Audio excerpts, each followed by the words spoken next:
اعوذ باللہ من الشیطان الرجیم بسم اللہ الرحمن الرحیم الف لام میم ذالک الکتاب لا ریب فیہ ھدی للمتقین الذین یؤمنون بالغیب ویقیمون الصلاة ومما رزقناہم ینفقون والذین یؤمنون بالغیب ویقیمون الصلاة ومما رزقناہم ینفقون اولئک علی ھدی من ربہم واولئک هم المفلحون صدق اللہ العظیم۔ قرآن اور تقویٰ، بلکہ تقویٰ کی پرورش کے لیے قرآن دیا گیا۔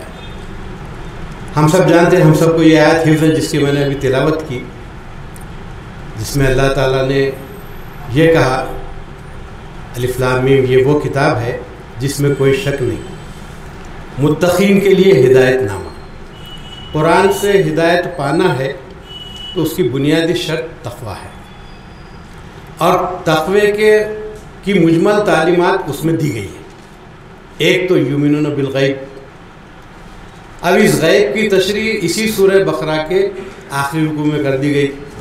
آمن الرسول بما انزل الیہ من ربہ والمؤمنون کل آمن باللہ وملائکتہ وکتبہ ورسلہ لا نفرق بین احد من رسلہ وقالوا سمعنا واطعنا غفرانک ربنا والیک المصیر۔ بہت اہم آیت ہے۔ اللہ پر، اس کے فرشتوں پر، اس کی کتابوں پر، اس کے رسولوں پر، اور اس کے رسولوں میں کوئی تفریق نہیں کرنا، اور پھر سننا اور اطاعت کرنا، سب چیزوں کو تقوی کے ساتھ لگایا گیا ہے۔ اب ہمارے ملک میں تقوی کی کچھ ایسی کیفیت بنا دی گئی کہ تقوی داخلی سے زیادہ ظاہری ہو گیا۔ دیکھا جاتا ہے کہ بھئی ازار ٹخنے سے اوپر ہے کہ نہیں،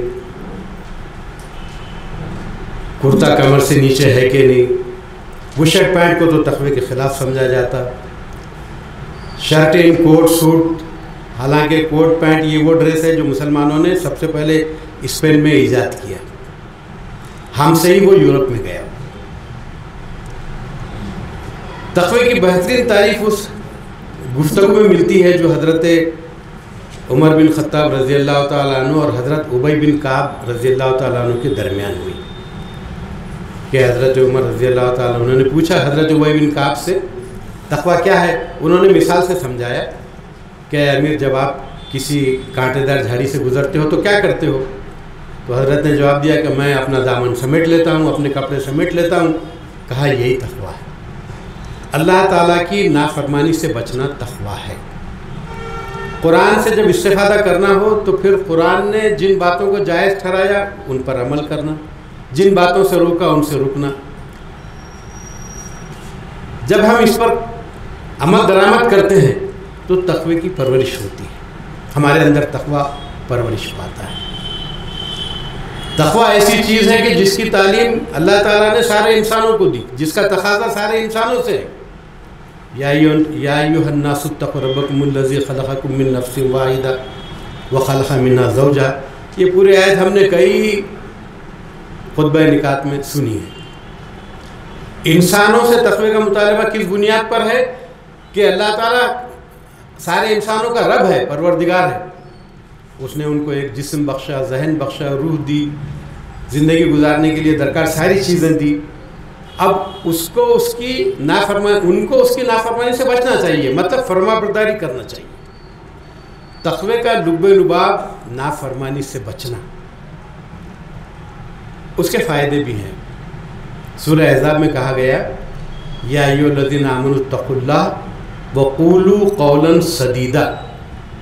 ایک بات پر عمل کرنے کا تقاضا ہے کہ اے ایمان والو اللہ سے ڈرو اور سچی اور پکی بات کہو۔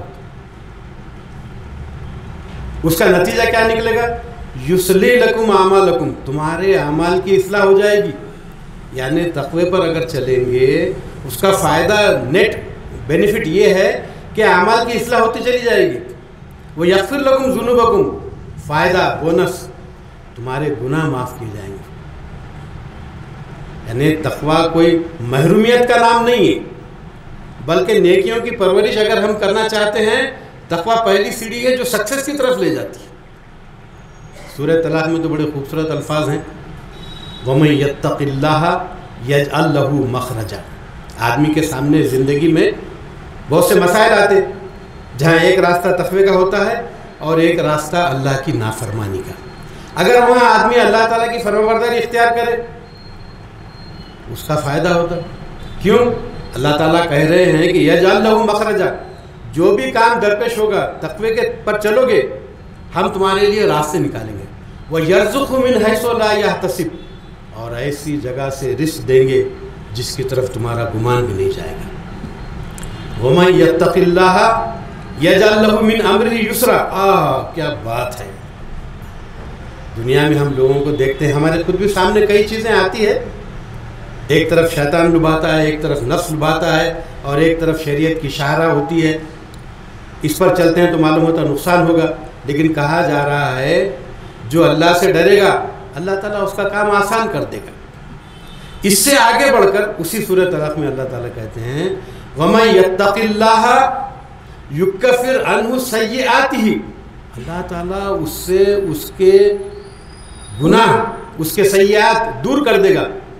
وَيُعْظِمْ لَهُ أَجْرًا، اور اس کے اجر میں بڑھاوا کر دے گا. لیکن لازم و ملزوم جو چیز ہے وہ تقویٰ ہے. آج تو ایسے لوگ جمع ہیں کہ ان کو سننا ہی سعادت کی بات ہے. میں نے ہمارے ذمہ دار سے کہا کہ بھئی جب محی الدین غازی صاحب ہیں اور جب خود ہمارے الیاس فلاحی صاحب موجود ہیں تو مجھے کائے کو زحمت دے رہے اس سلسلے میں. لیکن مجھے کسی کام کے لیے بلایا گیا، میں نے اس کو انجام دینے کی کوشش کی. وآخر دعوانا الحمدللہ رب العالمین.